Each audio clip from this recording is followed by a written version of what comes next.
பீகாரில் வரவிருக்கும் சட்டமன்ற தேர்தலை முன்னிட்டு எதிர்க்கட்சி கூட்டணி ஒன்றுபட்டு பீகாரை முன்னெடுத்துச் செல்ல தயாராக உள்ளன.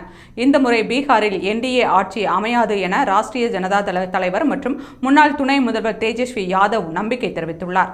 காங்கிரஸ் உயர்மட்ட தலைவர்கள் மல்லிகார்ஜுன கார்கே, வின்சென்ட் ஹேந்திரி மற்றும் நிதிஷ் ஜட்ஜு ஆகியோருடன் டெல்லியில் இன்று நடைபெற்ற சந்திப்பிற்கு பிறகு பேசிய தேஜஸ்வி, எங்கள் கூட்டணி பீகாரை முன்னெடுத்துச் செல்ல தயாராக உள்ளது. கடந்த 20 ஆண்டுகளில் என்டிஏ ஆட்சியால் பீகார் இன்னும் ஏழ்மையிலேயே உள்ளது.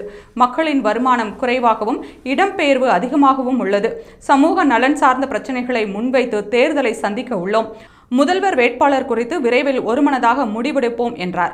மேலும் ஏப்ரல் 17ஆம் தேதி பாட்னாவில் கூட்டம் நடைபெறவுள்ளதாகவும் அதில் அடுத்த கட்ட நடவடிக்கைகள் குறித்து முடிவெடுக்கப்படும் எனவும் தெரிவித்தார். தேஜஸ்வியுடன் சந்தித்ததை உறுதிப்படுத்திய காங்கிரஸ் தலைவர் மல்லிகார்ஜுன கார்கே, இந்த முறை பீகாரில் மாற்றம் நிச்சயம். மகா கூட்டணியை வலுப்படுத்துவது குறித்து விவாதிப்போம். இளைஞர்கள், விவசாயிகள், பெண்கள் மற்றும் பிற்படுத்தப்பட்டோர் அனைவரும் மாற்றத்தை விரும்புகின்றனர்.